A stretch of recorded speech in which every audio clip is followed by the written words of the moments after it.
So, a very good evening to everyone, and welcome to today's class. And today is our fourth day in this learning journey of Python.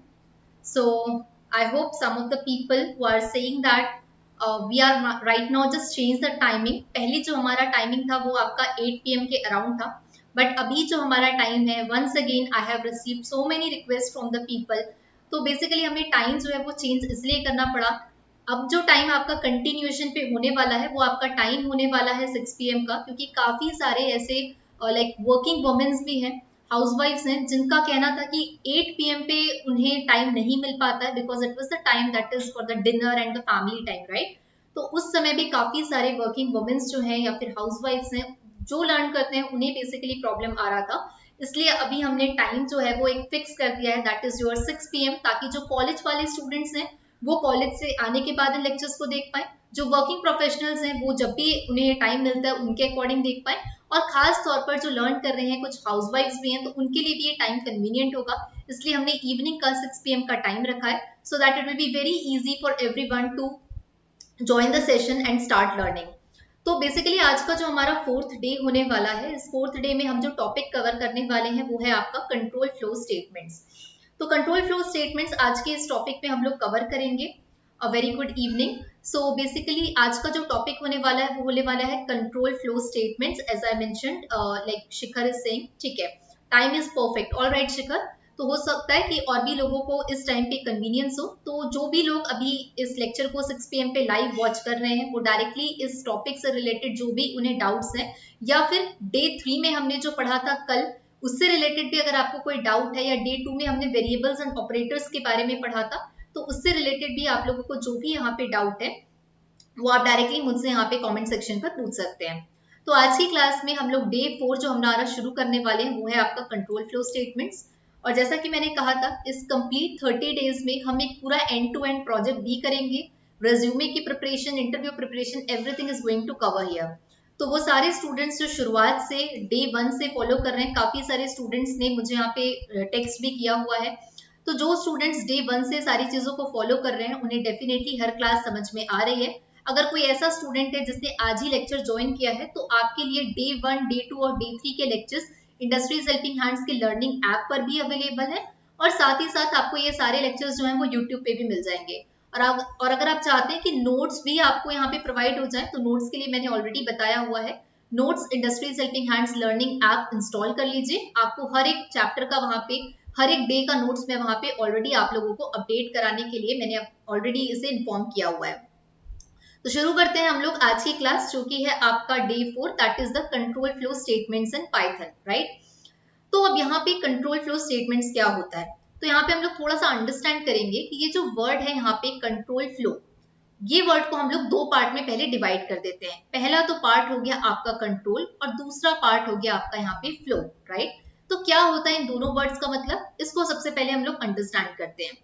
So there are two words. The first word is flow and the second is control. And here we need to just break it down ताकि हम इसे आसान तरीके से और यहाँ पर समझ पाए। So from a technical perspective, we can say that the flow is nothing but many statements consisting of a multiple operations. जैसा कि मैंने आपको वेरिएबल्स एंड ऑपरेटर्स में पढ़ाया था, कई बार हमारे addition operation, multiplication operation, minus operation, division operation, इस तरीके के डिफरेंट ऑपरेशंस जो है वो हमारे पास अवेलेबल होते हैं। तो सबसे पहले ये समझते हैं कि फ्लो क्या होता है, प्रोग्राम के फ्लो को क्या होता है, इससे हम क्या अंडरस्टैंड करते हैं इस वर्ड फ्लो से।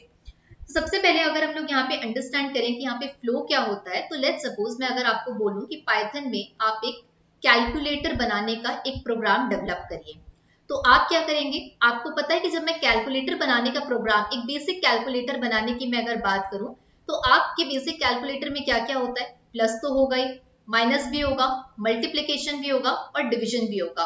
तो आप क्या करेंगे, पहले दो नंबर्स को प्लस कैसे करना है, ये इसके लिए आप स्टेटमेंट्स लिखेंगे, राइट। उसके बाद दो नंबर को माइनस कैसे करना है, इसके लिए भी आप स्टेटमेंट्स लिखेंगे। दो नंबर्स को मल्टीप्लिकेशन कैसे करना है, ये भी आप लोग यहाँ पे बेसिकली स्टेटमेंट के थ्रू करेंगे, और डिवीजन कैसे करना है ये भी हम लोग स्टेटमेंट के थ्रू करेंगे। तो जब एक प्रोग्राम का हम लोग फ्लो लिखते हैं तो एक प्रोग्राम में कई सारे यहाँ पे स्टेटमेंट्स होते हैं, ठीक है, और यही स्टेटमेंट एक के बाद एक जो एग्जीक्यूट होता है इसी को हम लोग बोलते हैं फ्लो, राइट। तो एक स्टेटमेंट एग्जीक्यूट हुआ, फिर दूसरा स्टेटमेंट एग्जीक्यूट हुआ, फिर तीसरा स्टेटमेंट एग्जीक्यूट हुआ। इस तरीके से हम लोग बोलते हैं कि ये प्रोग्राम का मेरे फ्लो है। फॉर एग्जाम्पल इसको समझिएगा, मान लीजिए मैंने आपको बोला कि एक प्रोग्राम बनाइए और इस प्रोग्राम में आपका जो आउटपुट आना चाहिए, आपको इस प्रोग्राम में 10 नंबर्स लेने हैं। मान लीजिए मैं नंबर्स ले लेती हूँ 1 2 3 4 5 6 7 8 9 और 10, ठीक है। अब मैं ये कह रही हूँ कि आपको इन 10 नंबर का मुझे निकालना है मीन। तो आप क्या करोगे, इन 10 नंबर को सबसे पहले ऐड करोगे मीन निकालने के लिए। 1 + 2 + 3 + 4 + 5 6 देन 7 8 9 और 10। अब उसके बाद मीन निकालना है, तो इन 10 को 10 नंबर है तो 10 से हम डिवाइड करेंगे। तो इसके लिए सबसे पहले मैंने क्या किया, इस प्रोग्राम को बनाने के लिए सबसे पहले मैंने क्या लिए, नंबर्स लिए। उसके बाद मैंने क्या किया, इन नंबर्स को मैंने ऐड किया। उसके बाद मैंने क्या किया, इन नंबर्स को मैंने डिवाइड किया 10 से और फोर्थ स्टेप में जाके मुझे मिल गया मीन। तो ये था इस प्रोग्राम का फ्लो। पहले हमने नंबर लिया, फिर हमने उन नंबर्स को ऐड किया, फिर उन नंबर्स को हमने डिवाइड किया और फिर जाके हमें मिला मीन। तो ये होता है प्रोग्राम का फ्लो। तो फ्लो आई थिंक आपको समझ में आ गया होगा। अब इस फ्लो को मैं कंट्रोल कैसे कर सकती हूँ ये समझना इंपॉर्टेंट है। तो अब हम यहाँ पे समझने वाले हैं कि कंट्रोल क्या होता है। So we do not have any control over the statements yet. By control, I mean the decision power. जब भी हम लोग जैसे फॉर एग्जाम्पल अगर रियल लाइफ में ही हमें बहुत सारे डिसीजंस कई बार लेने पड़ते हैं, राइट। जैसे आपने भी ये डिसीजन लिया होगा कि मैं इस क्लास में आके 30 डेज पढ़ूं या ना पढ़ूं, राइट। हम कई बार अपने लाइक 10th क्लास के बाद 10th बोर्ड के बाद सबने यहाँ पे डिसीजन लिया होगा कि मैं कॉमर्स पे जाऊं, कि मैं साइंस ले लूं या फिर मैं आर्ट्स ले लूं, राइट। तो हर दिन हमें कुछ ना कुछ डिसीजंस लेने पड़ते हैं।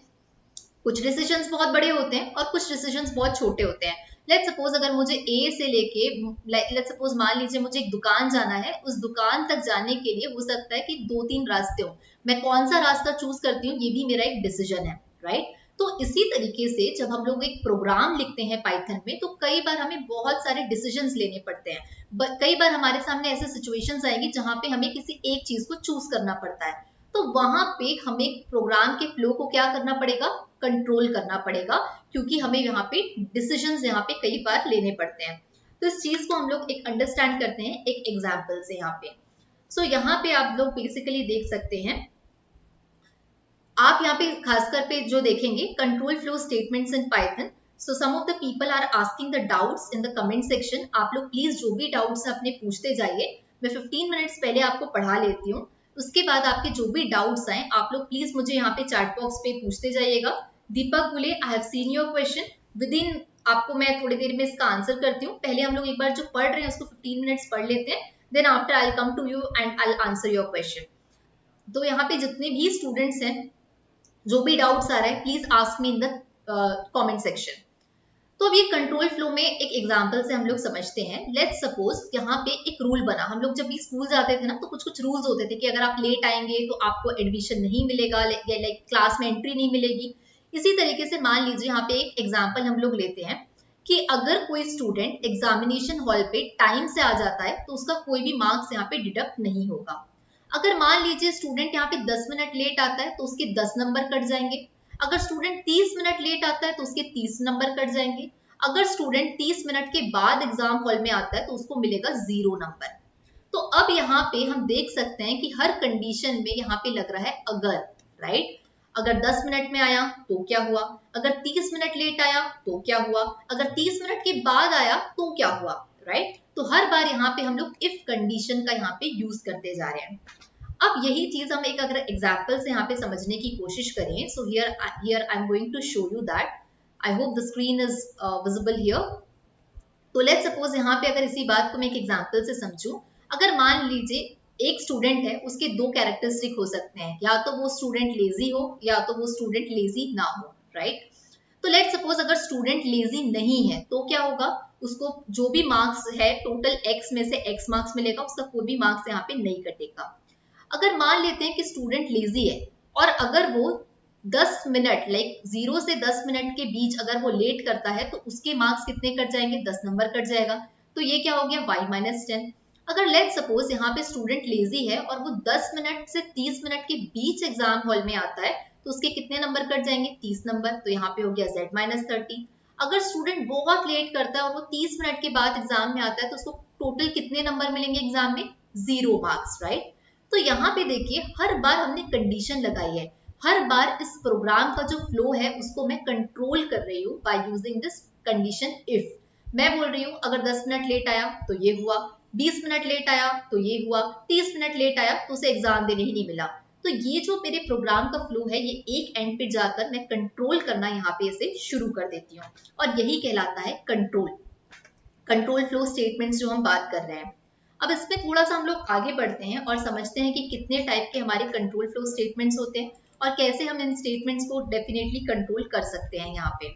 So here is one thing, तो यहाँ पे हम लोग देख सकते हैं कि कंट्रोल फ्लो का कितना टाइप होता है। अब पाइथन में आप अगर एक प्रोग्राम लिख रहे हो, आप अगर एक कोड लिख रहे हो, ठीक है, इस कोड को आप कंट्रोल करना चाहते हो तो इसके कुछ तरीके होते हैं। ये आपके 3 तरीके होते हैं। पहला होता है आपका कंडीशनल स्टेटमेंट, दूसरा आपका होता है ट्रांसफर स्टेटमेंट, और तीसरा होता है इटरेटिव स्टेटमेंट।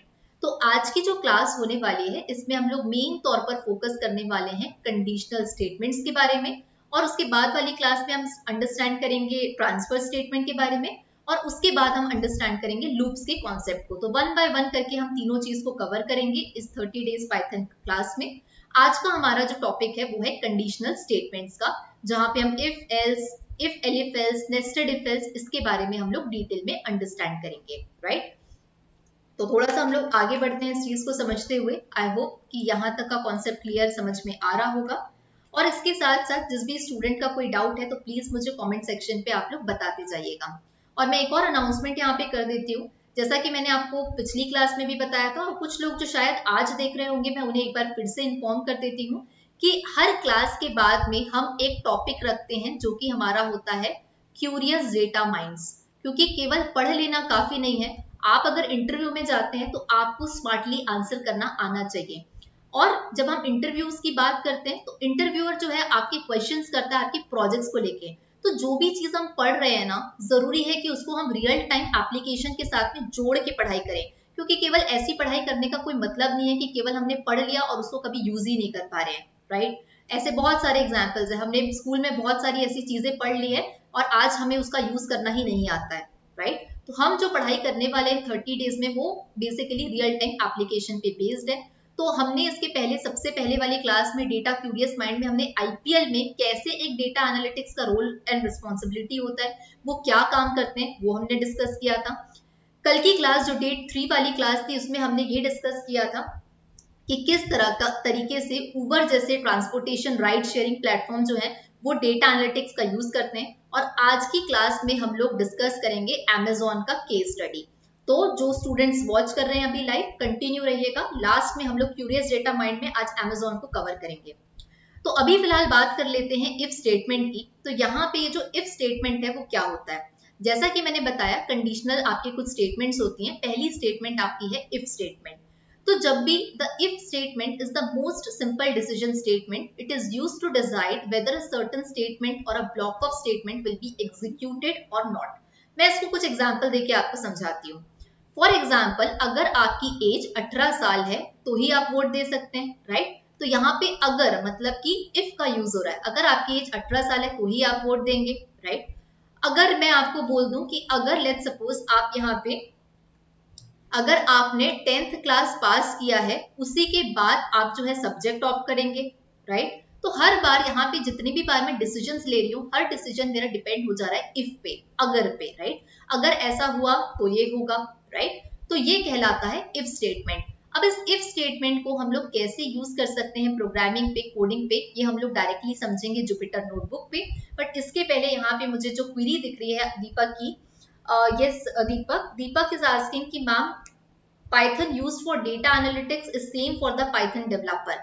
देखिए यहाँ पे जो पाइथन एनालिटिक्स की अगर बात करें या डेवलपर की हम लोग बात करें तो पाइथन की जो बेसिक सिंटेक्सेस हैं, जो पाइथन का बेसिक होता है वो एक डेवलपर को भी आना चाहिए और एक डेटा एनालिस्ट को भी आना चाहिए, राइट। अगर आप कंप्लीट अपना पूरा करियर केवल और केवल पाइथन डेवलपर बनकर बनाना चाहते हैं तो भी आपके लिए जो क्लासेस हैं 30 डेज के लिए वो यूजफुल होने वाली है।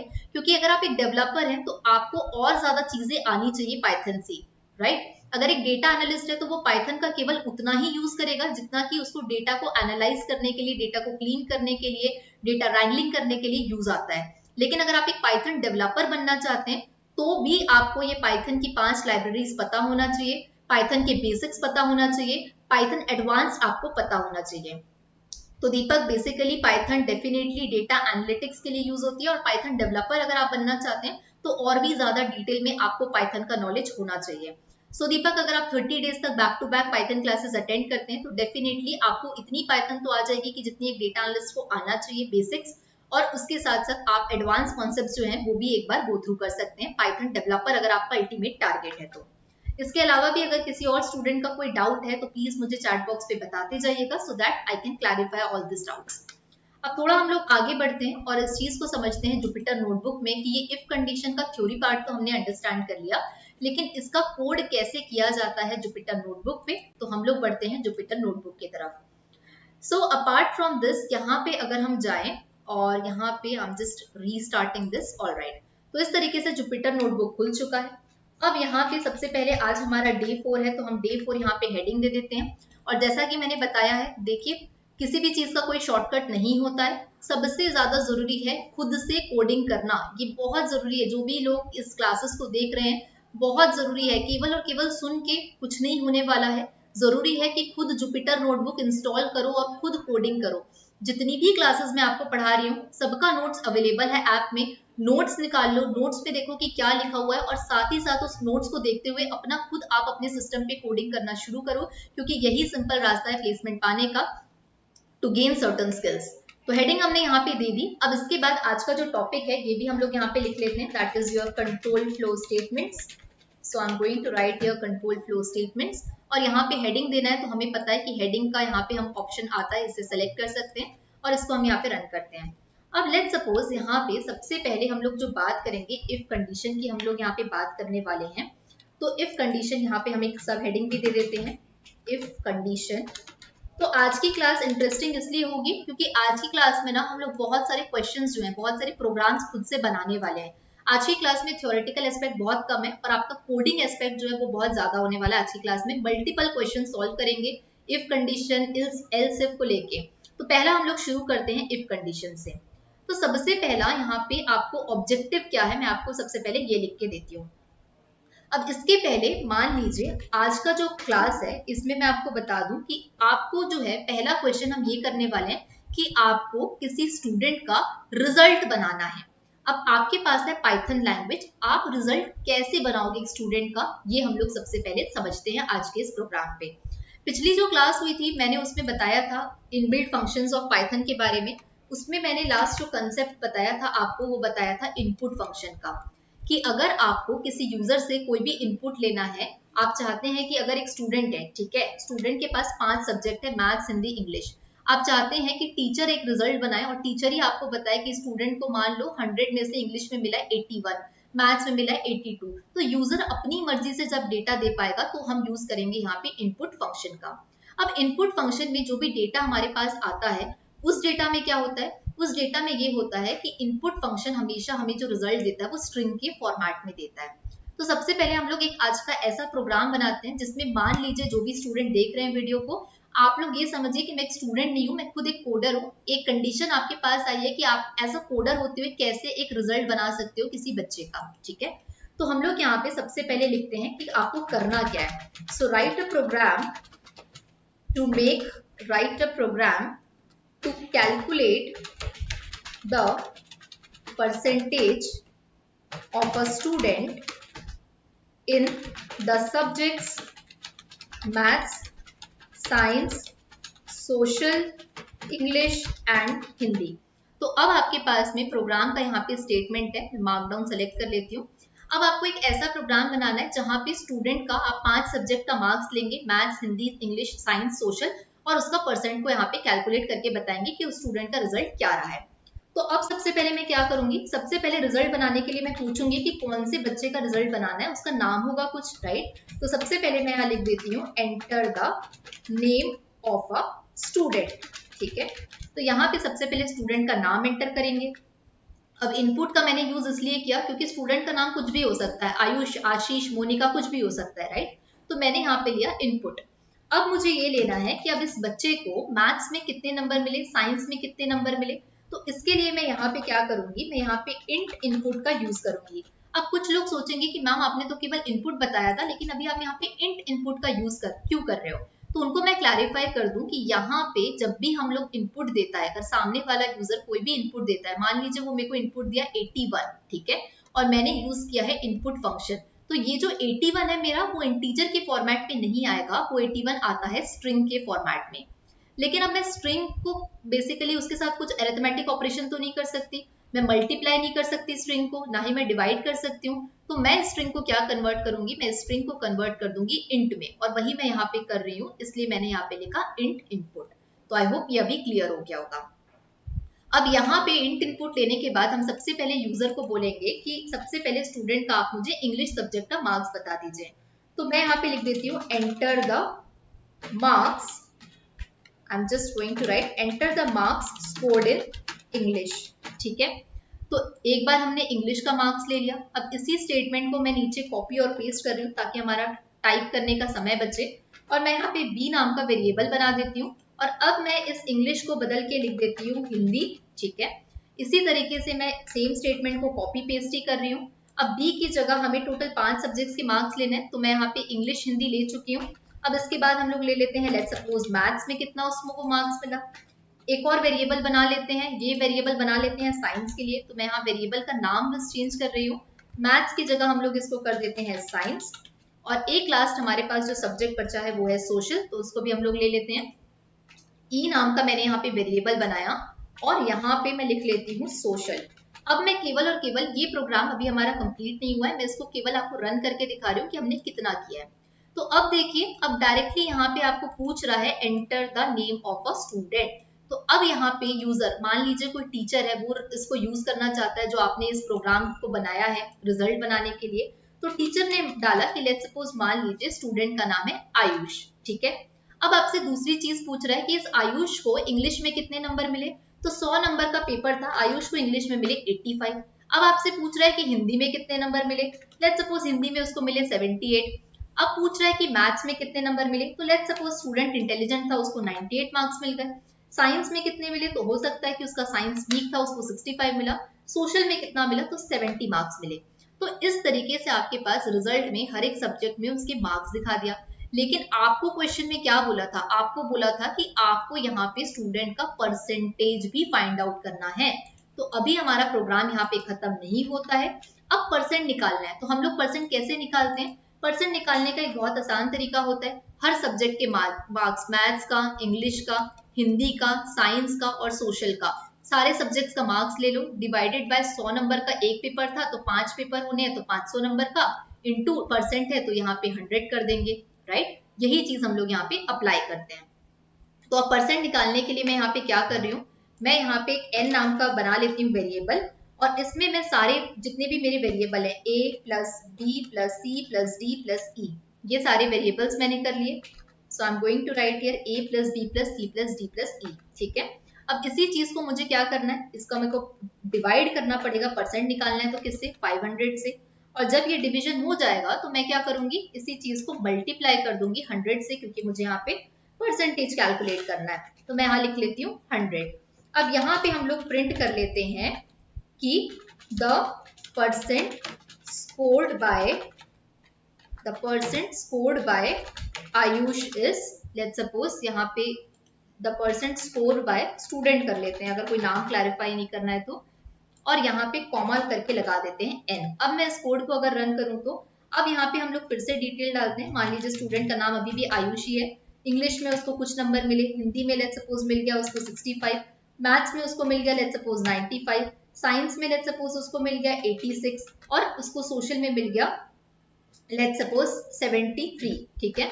अब यहाँ पे उसका परसेंट अपने आप देखो कैलकुलेट होके यहाँ पे दिखा गया कि स्टूडेंट का नाम है आयुष, इंग्लिश में मिले 85, साइंस में इतना, मैथ्स में इतना, और उसका टोटल परसेंट जो बना है वो है 80%।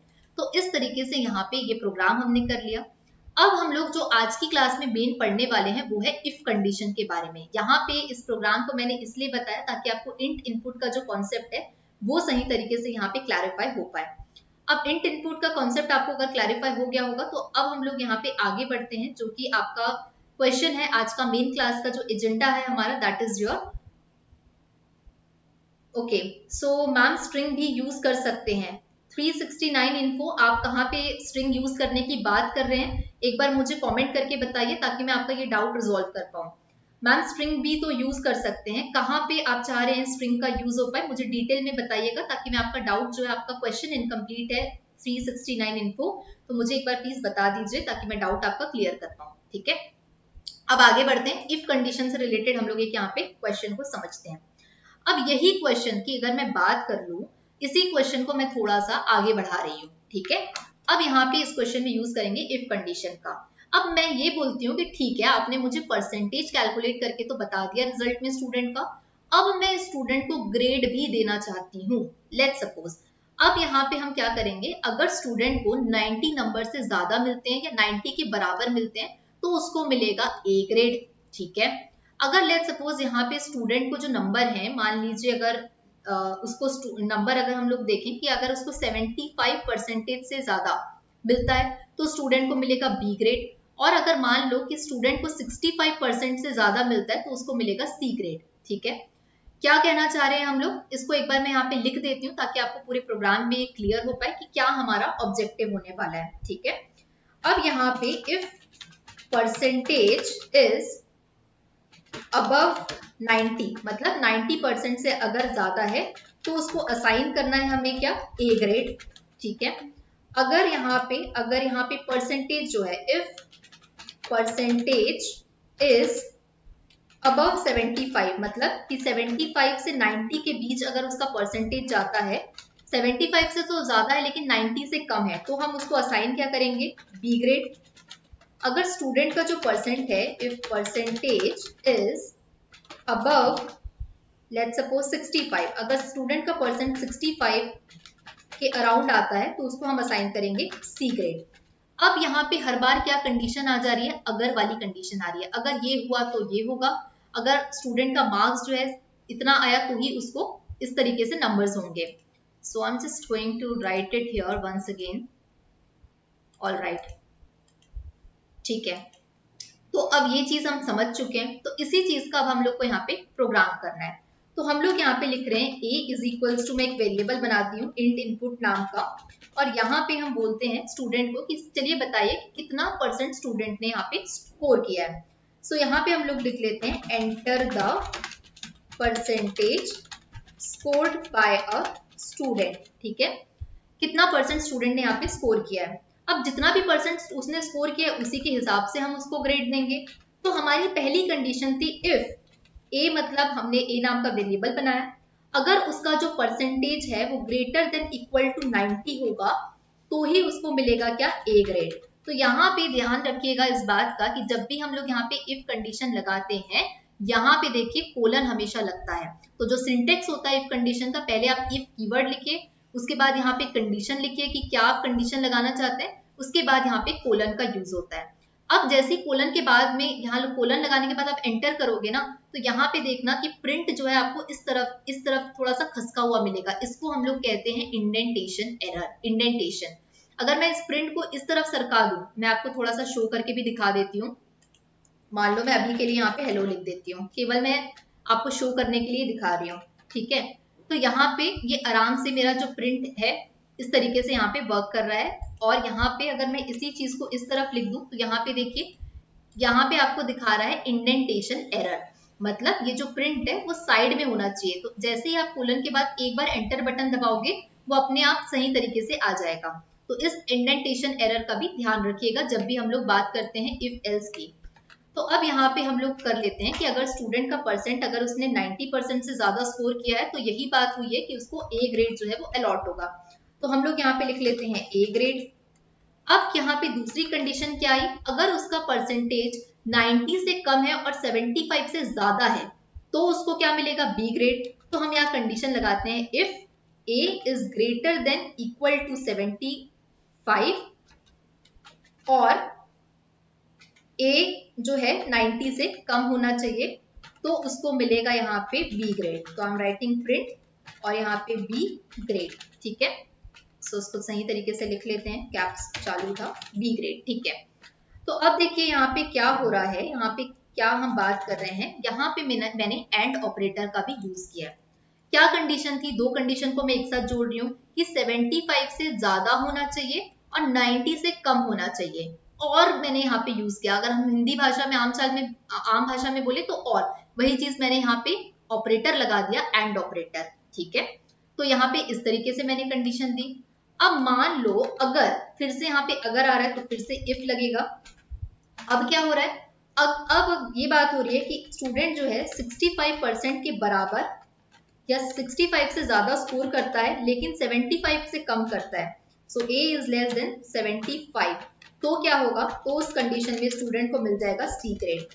सो I am writing here C grade. अब इस प्रोग्राम को रन करते हैं। तो अब यहाँ पे पूछ रहा है स्टूडेंट को कितना परसेंटेज यहाँ पे स्कोर किया है। मान लेते हैं स्टूडेंट ने 80% स्कोर किया है, मैंने इसको एंटर किया तो यहाँ देखिए आपको अपने आप प्रिंट हो गया यहाँ पे बी ग्रेड। ठीक है, यही काम होता है इफ कंडीशन का। क्यों, क्योंकि ये यहाँ पे जैसे मैंने 80 डाला तो 80 जो है वो 75 और 90 के बीच था। यहाँ पे ये वाली कंडीशन सेटिस्फाई हो गई और यहाँ पे प्रिंट हो गया बी ग्रेड। अब मैं एक थोड़ा प्रोग्राम का फ्लो आपको समझाती हूँ। जैसे ही मैंने दिया ये कि स्टूडेंट का परसेंटेज 80 है, तो पहले वाले इफ में हम लोग आए, हमने देखा कि 80 इज ग्रेटर देन और इक्वल टू 90। क्या ये सही है क्या? नहीं, ये तो गलत है, छोड़ो। अब हम आगे दूसरे स्टेटमेंट में। अब दूसरे स्टेटमेंट में हम जैसे ही आए तो हमने देखा 80 जो है वो 75 से तो ज्यादा है लेकिन 90 से कम है। यस, यहाँ पे कंडीशन हमारी सेटिस्फाई हुई और यहाँ पे देखिए प्रिंट हो गया बी ग्रेड, राइट। तो इस तरीके से प्रोग्राम का फ्लो जो है वो वर्क करता है। जिस पैटर्न में, जिस ऑर्डर में आपने इफ स्टेटमेंट लिखा है वो उसी ऑर्डर पे यहाँ पे वर्क करता है। तो आई होप कि ये अभी आप लोगों को इफ स्टेटमेंट क्लियर हुआ होगा। मैं एक बार चेकआउट कर लेती हूँ कि किसी और स्टूडेंट का एज ऑफ नाउ कोई डाउट है क्या। तो कोई डाउट्स अगर आ रहे हैं इस बीच में, कुछ समझ में नहीं आ रहा है, please just let me know here in the chat section. ठीक है, मैम एलिफ भी यूज कर सकते हैं ना? Yes definitely Rajesh Kushwaha, elif भी यूज करेंगे। अभी मैंने केवल और केवल आपको इफ के बारे में समझाया है। इसके बाद अभी हम लोग इफ एल्स के बारे में भी समझेंगे और इफ एलिफ के बारे में भी हम लोग यहाँ पे समझेंगे। ठीक है, so let me just show you. अब हम लोग जो पढ़ते हैं इफ कंडीशन के बारे में, आई होप आप लोगों को समझ में आ गया होगा। अब इसके साथ एक और कंडीशन होती है जिसको हम कहते हैं इफ एल्स स्टेटमेंट। तो इसके बारे में हम लोग थोड़ा सा अंडरस्टैंड करते हैं इफ एल्स स्टेटमेंट में। अब देखिए हर बार क्या हो रहा था, एक बार अगर मैंने इफ आपको बोला कि अगर ऐसा हुआ, लेट्स सपोज मैं एक एग्जांपल अगर लूं कि अगर आपकी एज जो है वो 18 साल से ज्यादा है तो ही आप वोट कर सकते हैं। ठीक है, और अगर नहीं है तो क्या होगा, तो आप वोट नहीं कर सकते। तो इफ मतलब कि वो कंडीशन कि आप 18 साल से ज्यादा हो तो वोट करो, नहीं हो तो क्या, एल्स मतलब नहीं कर सकते। तो यही एक पार्ट होता है इफ और एल्स का। तो इसको हम लोग एक एग्जांपल से समझते हैं। लेट्स सपोज मैं आपको यहाँ पे इफ एल्स समझाने के लिए बोल रही हूँ कि write a program to display hello if number entered by a user is a multiple of 5 else print by। ठीक है, तो अब मैंने आपको यहाँ पे दिया हुआ है, जो आपके पास में टास्क है वो ये टास्क है, आपके पास में एक नंबर यूजर जो है यहाँ पे एंटर करेगा। अगर वो नंबर जो है 5 का मल्टीपल है, मतलब लेट्स सपोज मैंने 50 डाल दिया तो ये तो 5 का मल्टीपल है, इजिली डिवाइड हो जाएगा, राइट। ऐसा नंबर अगर यूजर डालता है जो कि 5 का मल्टीपल है तो आपको प्रिंट करवाना है हेलो। अगर यूजर डाल देता है 28 तो 28 तो 5 से डिवाइड नहीं होगा, तो आपको ऐसे कंडीशन में डाल देना है बाय। ठीक है, इसके लिए आपको यहाँ पे प्रोग्राम करना है। तो चलिए इस क्वेश्चन को हम लोग सॉल्व करना चालू करते हैं। सबसे पहले हम लोग यूजर से पूछ लेते हैं कि आप इनपुट हमें दे दीजिए। तो इंट इनपुट हमने लगा दिया। अब हम यूजर को बोल रहे हैं एंटर द नंबर। ठीक है, अब जैसे ही नंबर एंटर करेगा यूजर तो पहली कंडीशन क्या है कि अगर वो 5 का मल्टीपल होगा, तो 5 का मल्टीपल हुआ मतलब कि 5 से कंप्लीटली डिविजिबल हुआ, राइट। इसलिए हमने यहाँ पे लगाया a modulus 5। Modulus is equals to 0, मतलब मान लीजिए अगर 25 नंबर है, 5 का मल्टीपल है, तो कैसे पता चला हमको ये 5 का मल्टीपल है? ऐसे पता चला कि अगर मैं इसको 5 × 5 25 करूंगी तो इसका मॉड्यूलस जो है मुझे 0 मिलेगा, राइट। इसलिए मैंने यहाँ पे लिखा a mod 5 इज इक्वल 0। अब जैसे ही मैंने ये कंडीशन लगाई तो मुझे क्या प्रिंट करना है, अगर 5 का मल्टीपल है तो प्रिंट करवाइए हेलो, अगर नहीं है तो क्या, नहीं है तो मतलब एल्स पार्ट पे हम यहाँ पे आ गए। तो एल्स मैंने लिखा और मैंने लिखा कि अगर ऐसा नहीं होता है तो प्रिंट करवा दीजिए बाय। अब मैं इसको रन करती हूँ पहला नंबर हम लोग डाल देते हैं, मान लीजिए 5 का मल्टीपल जैसे 30, तो देखिए 30 5 से डिविजिबल है, प्रिंट हो गया हेलो। अब इसी कोड को फिर से रन करते हैं। अब मान लीजिए मैं डाल देती हूँ ऐसा नंबर जो 5 से डिविजिबल नहीं, जैसे 36, तो देखिए यहाँ पे आ गया बाय। तो इस तरीके से इफ और एल्स ब्लॉक जो है यहाँ पे वर्क करता है। अब सेम इसी क्वेश्चन में अगर हम लोग मान लीजिए एग्जाम्पल ले लेते हैं यही वाला, जो कि है आपका कि एक नंबर जो है, अगर मान लो एक यूजर है, अब हम लोग ये बोल रहे हैं कि आप कोई भी एक नंबर एंटर करिए यूजर, और हमें ये बताना है कि ये नंबर पॉजिटिव है या नेगेटिव है, ठीक है। तो सबसे पहले क्या करना होगा इसके लिए, तो सबसे पहले a is equals to int input नाम का मैं एक वेरिएबल बना लेती हूँ, और इसमें मैं यहाँ पे बोलती हूँ यूजर को एंटर द नंबर। अब हमें ये बताना है कि जो नंबर यूजर ने एंटर किया है वो पॉजिटिव नंबर है या वो नेगेटिव नंबर है। कैसे बताऊंगी, तो यहाँ पे लग जाएगा इफ कंडीशन कि if a is greater then 0, हमको पता है नंबर पॉजिटिव तभी होगा जब वो 0 से बड़ा है, तो हम लोग यहाँ पे कर देते हैं print positive number. So I am writing here positive number, ठीक है। और अगर ये कंडीशन सेटिस्फाई नहीं होती है तो क्या हो जाएगा, एल्स हो जाएगा। और एल्स में हम लोग यहाँ पे करवा लेते हैं प्रिंट, और प्रिंट क्या करवा लेते हैं, नेगेटिव नंबर, ठीक है। अब मैं इसको रन करती हूँ, it is showing that unexpected indent. अब मैं यही आपको इंडेंटेशन के बारे में ख्याल रखने के लिए बोल रही थी। कई बार हम लोग जब इफ एल्स यूज करते हैं तो इस तरीके का इंडेंटेशन एरर आ जाता है। ये एरर क्यों आया है, ये एरर स्पेस के कारण आया है। इस एरर को कैसे हटाना है ये भी यहाँ पे ध्यान से देखिएगा। जैसे ही मेरा यहाँ पे कोलन खत्म हुआ, मैं एंटर बटन दबाई, अब मैं इसको रन करके देखूंगी, again it is showing some error. क्यों ये एरर आ रहा है, क्योंकि यहाँ पे देखिए ये इफ यहाँ पे जो शुरू हुआ है इसके बीच में थोड़ा सा स्पेस है, राइट। तो अब मैं इस इंडेंटेशन एरर को हटा लेती हूँ ताकि स्पेस सही तरीके से हो। अब मैं रन करूंगी तो यहाँ मेरा प्रोग्राम रन हो रहा है। अब मान लीजिए यूजर ने नंबर डाला 85, तो 85 जो है वो ग्रेटर देन 0 है, तो यहाँ पे प्रिंट हो गया आपका पॉजिटिव नंबर। इसी कोड को वापस रन करूं और मान लीजिए यूजर ने डाला -9, तो यहाँ पे आ गया नेगेटिव नंबर। तो इस तरीके से यूज होता है इफ एल्स स्टेटमेंट का। और राजेश आपका जो सवाल है इफ एलिफ एल्स का, वो हम कैसे यूज कर सकते हैं ये भी मैं आप लोगों को यहाँ पे बता रही हूँ। तो यहाँ पे अब आगे बढ़ते हैं। देखो इफ आप लोग समझ गए हो, इफ एल्स भी हम समझ चुके हैं, अब हम लोग समझने वाले हैं इफ एलिफ और एल्स के बारे में, ठीक है। अब ये इफ एलिफ और एल्स क्या हो गया, देखिए क्या होता है ना, कई बार ऐसा होता है आपको बहुत सारे ऐसे प्रोग्राम्स मिलेंगे, ये नहीं तो ये नहीं तो ये, तो हर बार मैं इफ एल्स ऐसे तो नहीं लिख सकती, बहुत बहुत बार मेरे को इसका यूज करना पड़ेगा, इसीलिए इसको शॉर्टकट बना दिया गया है इफ। और एलिफ का मतलब ये होता है कि ये एल्स और इफ से मिलके एक वर्ड बना दिए हैं एलिफ, एल्स का ईएल ले लिए हैं और इफ का इफ ले लिए हैं, तो एलिफ इसको बना दिए हैं। ये और कुछ नहीं है कि if else if else if else एक लैडर की तरह होता है, उसी को शॉर्ट फॉर्म में हमने यहाँ पे बना दिया एलिफ नाम से, ठीक है। अब इफ एलिफ एल्स कैसे होता है इसको चलो एक बार हम लोग समझते हैं, ठीक है। अगर बहुत बार मतलब एक प्रोग्राम में अगर बहुत बार इफ एल्स आ रहा है, तो उसको रिडंडेंट बार बार ना करने के लिए मैं यहाँ एलिफ एक कीवर्ड बना ली शॉर्ट नाम से, इसको हम बोलते हैं एलिफ। अब इससे रिलेटेड ना हम लोग एक डायरेक्ट क्वेश्चन करते हैं, अपने आप समझ में आ जाएगा। क्वेश्चन क्या करना है आपको, मैं आपको ये बता रही हूँ, accept the city and print its monument, ठीक है। अब यहाँ पे क्या हो रहा है, लेट्स सपोज अगर यूजर डालता है दिल्ली, तो दिल्ली में सबसे अच्छा मॉन्यूमेंट कौन सा है, सबको पता है कि दिल्ली में सिचुएटेड है रेड फोर्ट। तो अगर यूजर डाल रहा है दिल्ली, आपको प्रिंट करवाना है रेड फोर्ट। अगर यूजर डाल रहा है आगरा, तो आपको प्रिंट करवाना है ताजमहल, ठीक है। और अगर यहाँ पे यूजर मान लो, हम लोग ऐसे और एग्जांपल ले लेते हैं, अगर मान लो यूजर डाल रहा है जयपुर, तो जयपुर में फेमस कौन सा यहाँ पे मॉन्यूमेंट है, मान लेते हैं जल महल, ठीक है। अब यूजर अगर डाल रहा है उड़ीसा, तो उड़ीसा में क्या चीज खास है, उड़ीसा में है कोणार्क टेम्पल, तो हम डाल देते हैं कोणार्क टेम्पल। और मान लो अगर यूजर डाल देता है हैदराबाद, तो हैदराबाद में क्या चीज फेमस है, चार मीनार, राइट। तो अब क्या होगा, यूजर एक सिटी का नाम डालेगा और उस सिटी में मशहूर जगह क्या है वो आपको यहाँ पे रिप्रेजेंट करवाना है। अब मान लो यूजर कोई अदर सिटी डाल देता है, तो आपको वहां पे प्रिंट करवाना है रिकॉर्ड नॉट फाउंड, ठीक है। अगर मान लो कोई दिल्ली, आगरा, जयपुर, उड़ीसा, हैदराबाद के अलावा कुछ डाल देता है, कोई लखनऊ डाल देता है, तो आपको उस पेज पे प्रिंट करवाना है रिकॉर्ड नॉट फाउंड, ठीक है। तो ये है आपका यहाँ पे टास्क। अब इस टास्क को यहाँ पे करने के लिए late me just show you here, all right. तो अब यहाँ पे ये जो टास्क है ये मैंने केवल और केवल इंफॉर्मेशन के लिए लिखा हुआ है, so that is your information part. इसको हम रन कर लेते हैं। अब यहाँ पे ये जो कोड है, let me just show you here. All right, so इसको मैं एक बार यहाँ पे शो करके दिखा देती हूँ। ठीक है, तो अब इसी चीज को करने के लिए हम एक प्रोग्राम लिखते हैं। ए नाम का मैं यहाँ पे, या फिर मैं एक काम करती हूँ, मैं एक सिटी नाम का एक एक वेरिएबल बना देती हूँ।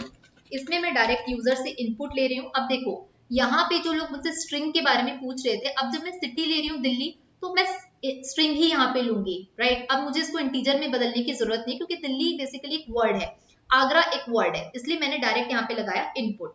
अब मैं यूजर को बोल रही हूँ एंटर द सिटी। ठीक है, अब यूजर यहाँ पे हमें सिटी जो है वो एंटर करके देगा।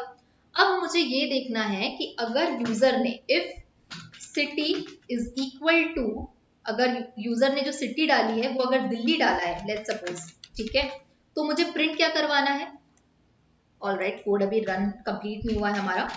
अगर यूजर ने दिल्ली डाला है तो मुझे ये प्रिंट करवाना है the monument in Delhi is red fort.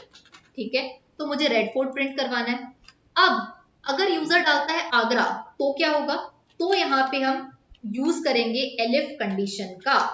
अब देखो इफ फिर एलिफ फिर एलिफ, तो ये एलिफ एलिफ क्या है, एल्स और इफ को मिला हुआ एलिफ है। ठीक है, तो इफ मैंने यूज कर लिया, अब मैं दोबारा फिर से कंडीशन लगा रही हूँ, तो मैं यहाँ पे एलिफ का यूज करूंगी जो कि बताता है एल्स इफ को।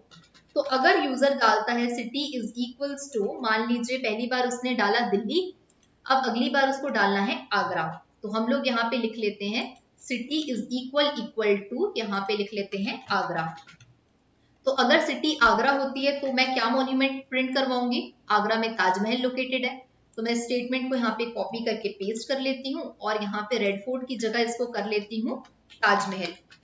ठीक है, और यहाँ पे जो दिल्ली है इसकी जगह हम लोग कर लेते हैं आगरा। अब इसी तरीके से अब दूसरी सिटी क्या है, अब दूसरी सिटी के लिए मुझे फिर क्या यूज करना पड़ेगा, यहाँ पे फिर कंडीशन आ गई, अगर जयपुर होगा तो ही जल महल है, तो यहाँ पे फिर से कंडीशन आ गई, इसलिए मैंने फिर से लगा दिया एलिफ। अब देखो इस क्वेश्चन में मैं 2 बार 3 बार 4 बार एलिफ लगा रही हूँ, तो एलिफ से मेरे लिए काफी आसान हो गया। लेकिन इसी चीज को मैं इफ लिखती, फिर एल्स लिखती, फिर इफ लिखती, तो यहाँ पे अगर मैं आपको समझाऊं, इस जगह पे ध्यान देना, यहाँ पे क्या हो रहा है, इस वाली जगह में मैंने केवल और केवल डायरेक्ट एलिफ लिख दिया। अगर मैं इसी चीज को तोड़ देती, एल्स लिखती, फिर इफ लिखती, अब फिर से एलिफ आ गया तो फिर से एल्स लिखती, फिर से इफ लिखती, तो मुझे 4 बार लिखना पड़ता। लेकिन इसी चीज को मैंने शॉर्ट करके यहाँ पे पाइथन में बना हुआ है एलिफ, इसका यूज कर लिया, तो मुझे एक ही बार लिखना पड़ा, राइट। अब बात करते हैं, अगर सिटी जो है यूजर जो डालता है सिटी इज इक्वल टू, अगर डाल देता है, मान लीजिए जयपुर के बाद है उड़ीसा, नहीं सॉरी जयपुर अभी हमने यहाँ पे लिया नहीं है, तो जयपुर हम लोग पहले ले लेते हैं। सो लेट्स सपोज अगर डाल देता है Jaipur, so I am going to write here Jaipur. ठीक है, अगर स्टूडेंट कोई डालता है जयपुर, तो जयपुर में सबसे ज्यादा खास है जल महल, तो इसी वाले प्रिंट वाले कमांड को मैं पेस्ट कर रही हूँ, कॉपी पेस्ट, ताकि मेरा प्रिंट टाइप करने में ज्यादा टाइम वेस्ट ना हो यहाँ पे। तो हम इस चीज को यहाँ पे प्रिंट कर लेते हैं और यहाँ पे आगरा की जगह इसको हटा के करेक्ट कर लेते हैं जयपुर, और जयपुर में कौन सा महल है, सो इट इज जल महल। ऑलराइट, अब फिर से एक कंडीशन आ गई मेरे पास, अब मैं कौन सी सिटी की बात कर रही हूँ, उड़ीसा, तो मैं फिर से एलिफ का यूज कर लूंगी, सिटी इज इक्वल कर लेते हैं Orissa, equal Orissa, O capital रख लेते हैं उड़ीसा। ठीक है, अब जब बात हो रही है उड़ीसा की, तो उड़ीसा में सबसे ज्यादा फेमस है कोणार्क टेम्पल, तो मैं यहाँ पे प्रिंट वाला जो है इसको सेम कॉपी पेस्ट कर रही हूँ, जल महल हटा के हम लोग यहाँ पे लिख लेते हैं कोणार्क टेम्पल। ठीक है, और यहाँ पे सिटी जो है इसको भी चेंज कर लेते हैं, दैट इज योर उड़ीसा।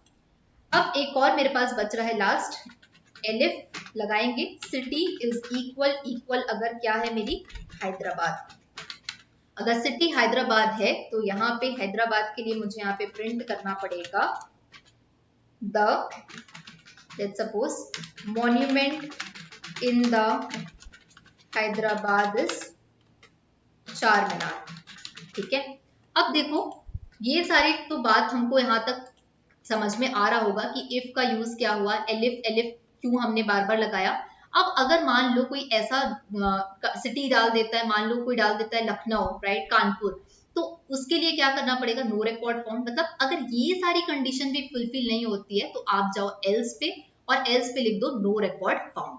तो अब मैं यहाँ पे इफ एलिफ, अब ये वाला जो है मैं यहाँ पे इसको एंड करने के लिए यहाँ पे मैं लिख रही हूँ एल्स, और यहाँ पे हम प्रिंट करवा देते हैं नो, प्रिंट करवा देते हैं नो रिकॉर्ड फाउंड। ठीक है, इसको हम लोग रन करते हैं। अब पूछ रहा है सिटी का नाम डालो, तो चलो हम लोग पहला सिटी डाल के चेक करते हैं, दिल्ली।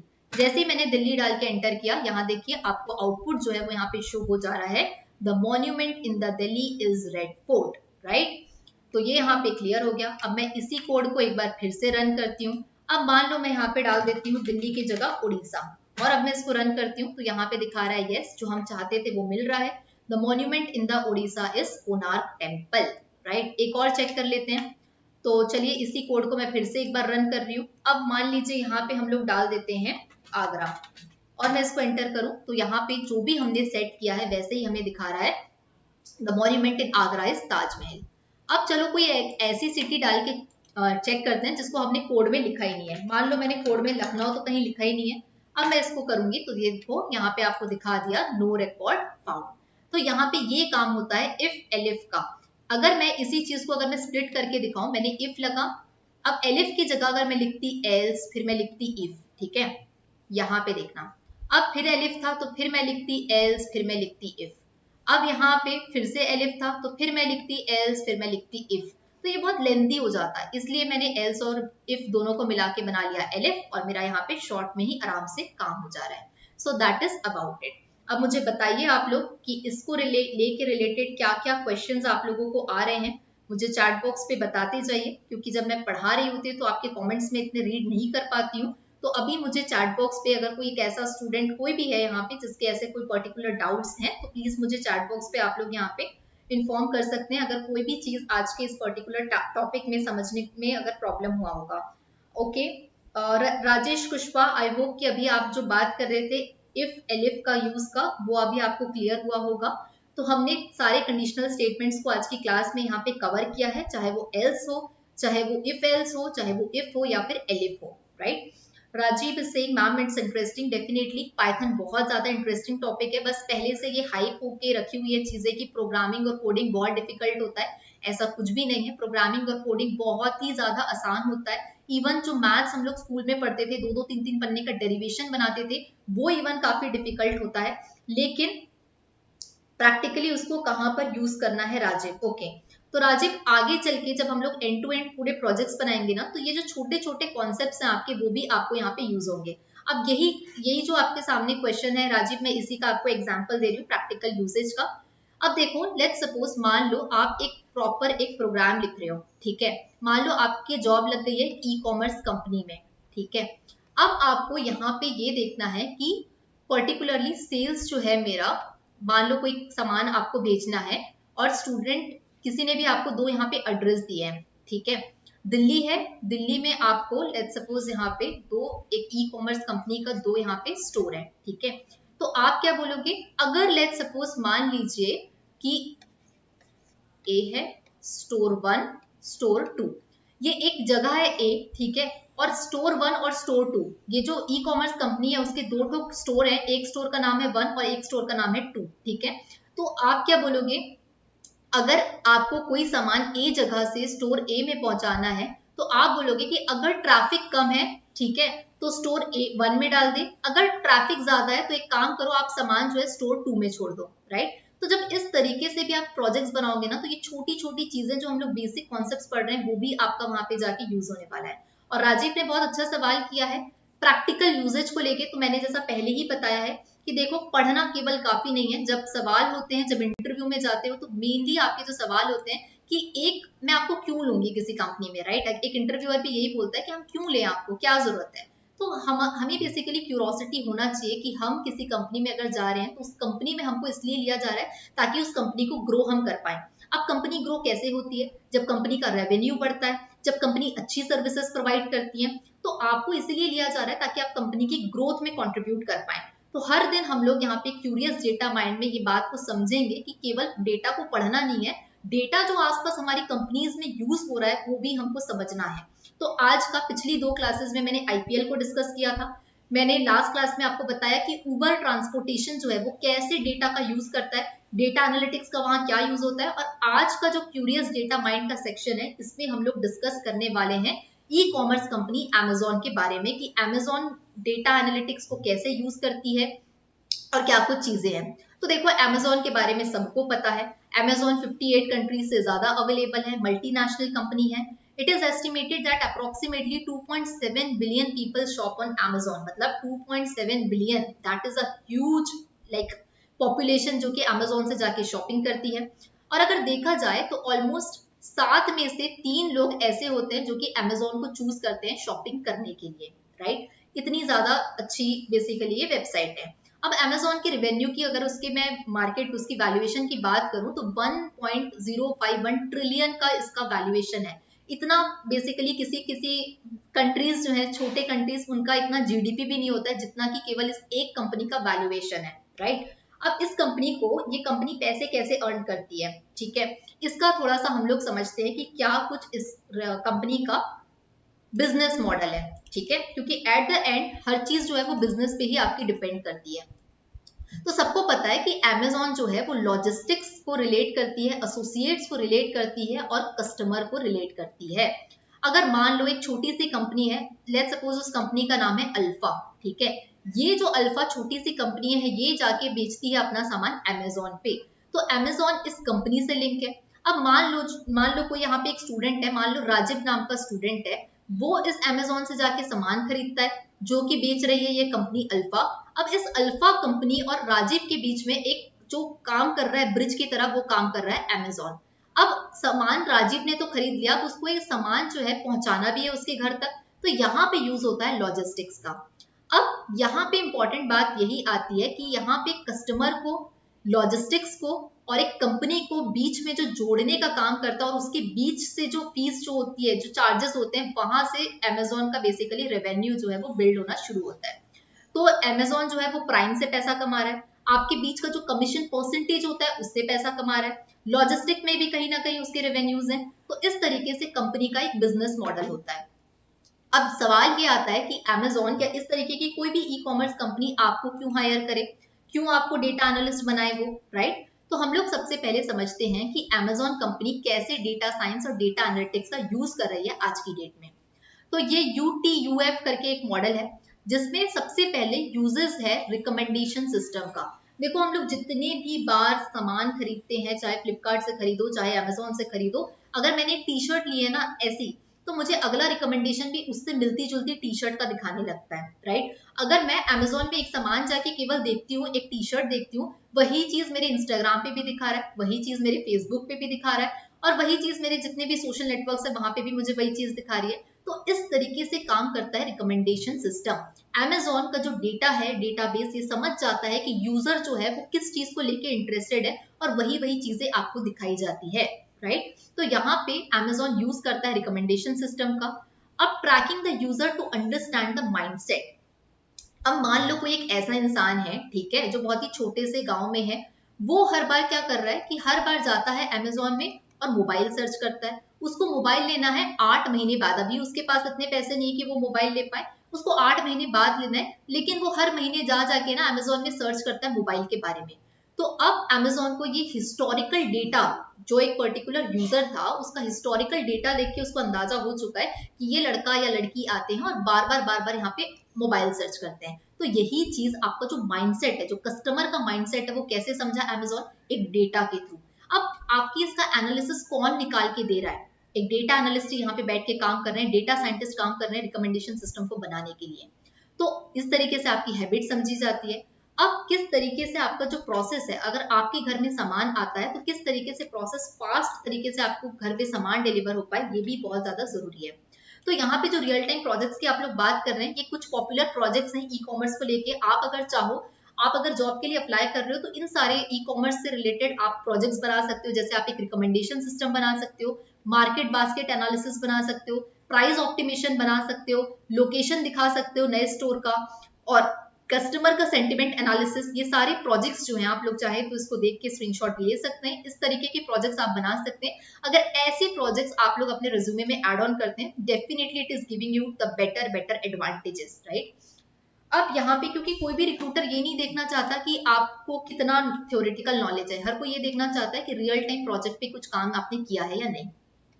तो जैसा मैंने बताया कि रिकमेंडेशन सिस्टम के लिए आपकी हैबिट किस तरीके से बन रही है, ये जो पूरा का पूरा डेटा यहाँ पे बन रहा है, ठीक है।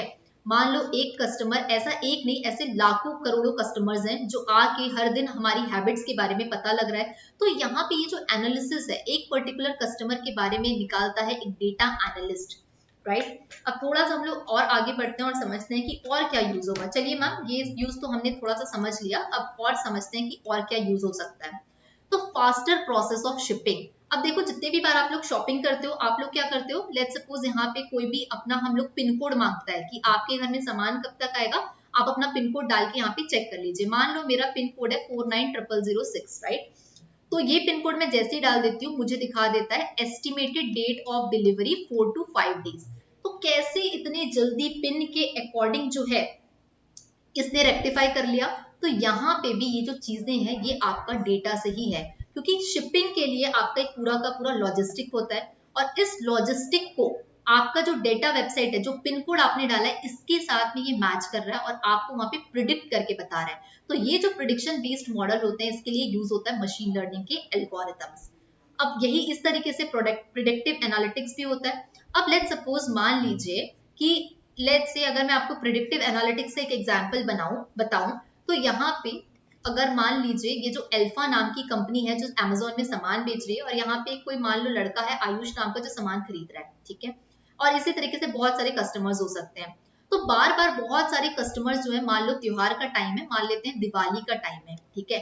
दिवाली के टाइम में बहुत सारे कस्टमर लोग घर को डेकोरेट करने के लिए लाइट खरीदते हैं, ठीक है। तो बार बार ऑर्डर आ रहा है इस पे अमेजोन पे लाइट्स का। तो अमेजोन क्या करेगा, इस अल्फा और बहुत सारी कंपनीज जो अमेजोन के साथ अलाइड है, उनको बेसिकली मैसेज भेजेगा या उनको इन्फॉर्म करेगा कि देखिए लाइट का रिक्वायरमेंट बहुत आ रहा है, तो यहाँ पे लाइट की जो डिमांड है वो बहुत ज्यादा है। तो आप लोग एक काम करो, आप लोगों को अगर अपना अच्छा बिजनेस बनाना है तो आप एक काम करो, सप्लाई को बढ़ा दो, क्योंकि इस चीज की डिमांड हमारे पास आ रही है। तो कैसे ये पॉसिबल हो पाया, ये पॉसिबल हो पाया कि ऐसी कोई चीज जो पहले से ही प्रिडिक्ट करके आपको यहाँ पे बता दे। तो इस तरीके से काम करता है आपका प्रिडिक्टिव एनालिसिस। अब इसी चीज में थोड़ा सा हम लोग और आगे बढ़ते हैं। अब मार्केट बास्केट एनालिसिस, ये क्या होता है। अब मान लो कि आप जाते हो, ठीक है, आप किसी रेस्टोरेंट में जाते हो, तो वो पहले से ही, अगर आप एक ही रेस्टोरेंट में बार बार जा रहे हो, ठीक है, हर किसी का एक फेवरेट रेस्टोरेंट होता है। अब रेस्टोरेंट वाले को भी पता चल जाता है, अगर मैं आम भाषा में ऑफलाइन समझाऊं तो, कि हाँ ये जो है ये स्टूडेंट मेरे पास आएगा और ये इस समय में ऑर्डर करेगा समोसा और चाय, ठीक है। तो ये आपका डेली का शेड्यूल है, ठीक है। तो दुकान वाले को तो पता है क्योंकि आप रोज आते हो, रोज ऑर्डर करते हो, लेकिन एक मशीन को कैसे पता चलेगा कि ये इंसान मेरे पास रोज रोज आता है। इसी को यूज करने के लिए हम लोग यहाँ मार्केट बास्केट एनालिसिस, ऐसे एल्गोरिथम्स, डेटा एनालिटिक्स का हम लोग यहाँ पे यूज करते हैं, राइट। थोड़ा सा और आगे बढ़ते हैं कि और क्या क्या चीजें हो सकती है। ये सारी चीजें इंपॉर्टेंट है आपको क्यूरियस बनाने के लिए कि क्या एक्चुअली इन चीजों का यूज है। अब बात करते हैं, देखो बहुत सारे प्रोडक्ट अमेजोन में ऐसे बिकते हैं जिसमें की वारंटी होती है डेटा की, राइट। अब मैंने एक पिक्चर जो है वो खींच के भेज दी कि ये मेरे को जो प्रोडक्ट आया आपने मुझे डिफेक्टिव भेजा, मुझे इसमें वारंटी मिलना चाहिए। तो अब आपने जो भेजा है वो सच में डिफेक्टिव है या नहीं, इमेज कौन रिकॉग्नाइज करेगा। यहाँ पे कंसेप्ट आता है कंप्यूटर विजन का। ये भी जो है इसमें भी डेटा एनालिटिक्स एक बहुत important, data analyst is a very very important and the crucial part of any organisation this day. अब थोड़ा सा हम लोग और आगे बढ़ते हैं और इसी कॉन्सेप्ट को हम लोग समझते हैं। तो यहाँ पे इन्वेंट्री हो, चाहे कस्टमर का सेंटिमेंट हो, अगर मान लो एक ऐसा प्रोडक्ट है जिसके बारे में अगर उस प्रोडक्ट को 1000 लोगों ने लिया, उनमें से 880 लोग बोल रहे हैं कि प्रोडक्ट आपका बकवास है, तो अमेजोन ऐसे प्रोडक्ट को रखेगा क्या, नहीं रखेगा। तो कस्टमर के सेंटिमेंट को कौन एनालाइज कर रहा है। अब इन 880 लोगों ने मान लो जाके 1 लाख रिव्यूज दिए, तो अमेजोन में एक एक एम्प्लॉय के पास इतना टाइम तो नहीं है ना कि वो बैठ के एक एक कमेंट को पढ़े और हाँ अच्छा नहीं बुरे पे एनालाइज कर पाए। इसलिए यहाँ पे यूज होता है सेंटिमेंट एनालिसिस भी। तो ये भी चीजें आप लोग यहाँ पे कवर होती है, जहाँ पे डेटा एनालिटिक्स का आपका यूज होता है, डेटा साइंस का आपका यूज होता है। इसके साथ साथ आप लोगों के लिए मैं एक और बता दूं, राजीव जैसा कि आप पूछ रहे हो कि मैम प्रोजेक्ट के लिए डेटा कहाँ से मिलेगा, तो मैं आपको बेसिकली यहाँ पे इन्फॉर्म करना चाहूंगी कि Amazon का, जैसा मैंने बताया था कि YouTube में केवल हम वन वे कॉन्वर्जेशन ही कर पाते हैं। आप लोगों से अगर टू वे कॉन्वर्जेशन करना है तो उसके लिए हमारी जो बेसिकली वर्कशॉप्स होते हैं, फ्री वर्कशॉप्स, वो ऑलरेडी आप लोगों के लिए ओपन है। नीचे डिस्क्रिप्शन पे रजिस्ट्रेशन बॉक्स का लिंक आपको दिया हुआ है। आज का जो हमारा जो वर्कशॉप होने वाला है, ये जो कंप्लीट आप लोग डैशबोर्ड देख रहे हैं Amazon का, ये डैशबोर्ड बनाना सिखाया जाएगा, जिसमें पावर बीआई का भी यूज करेंगे, पाइथन का भी यूज करेंगे। तो ये complete end to end project होने वाला है, जिसको आप लोग अटेंड कर सकते हो। ये जो वर्कशॉप हमारा फ्री होने वाला है, इसकी डेट है 21 अप्रैल, फ्राइडे के दिन ये होने वाला है, और इसका टाइम होने वाला है शाम की 7 बजे। ये जो आपका होगा, ये यूट्यूब पे नहीं होगा, ये हमारा टू वे कॉन्वर्जेशन के थ्रू होगा, लाइव हमारे गूगल मीट पे, ताकि हम आमने सामने मिलके बातचीत करके इस प्रोजेक्ट को बना पाए। तो Amazon का कंप्लीट डैशबोर्ड होने वाला है 21 अप्रैल को, फ्राइडे के दिन होने वाला है ये वर्कशॉप शाम के 7 बजे, राइट। तो आप लोग अगर पार्टिसिपेट करना चाहो तो नीचे डिस्क्रिप्शन में रजिस्ट्रेशन फॉर्म दिया हुआ है, रजिस्टर कर लीजिए। 21 अप्रैल को हम लोग मिलते हैं फिर इस वर्कशॉप पे। अगर आप चाहते हैं कि हम लोग वन ऑन वन साथ में पूरा प्रोजेक्ट करें Amazon का, तो ये भी अवेलेबल है।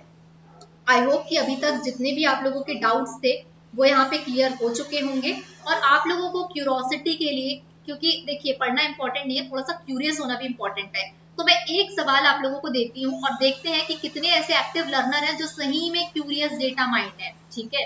तो मुझे ये बताइएगा, अगली क्लास में एलेक्सा के बारे में सबने सुना है, राइट, हर कोई जानता है एलेक्सा क्या है। तो एलेक्सा का नाम एलेक्सा ही क्यों रखा गया? इतनी सारी चीजें थी, राइट। इसका नाम मैं जॉन रख लेती, इसका नाम मैं राहुल रख लेती, प्रिया रख लेती। Why Alexa is chosen? कि Amazon ने एलेक्सा का नाम एलेक्सा ही क्यों रखा? ये है आपका क्यूरियस डेटा माइंड का सवाल। मैं इंतजार करूंगी अगली क्लास में, जो कि होगी कल शाम के 6 बजे। मुझे जरूर बताइएगा इस सवाल का जवाब कि एलेक्सा का नाम एलेक्सा ही क्यों रखा।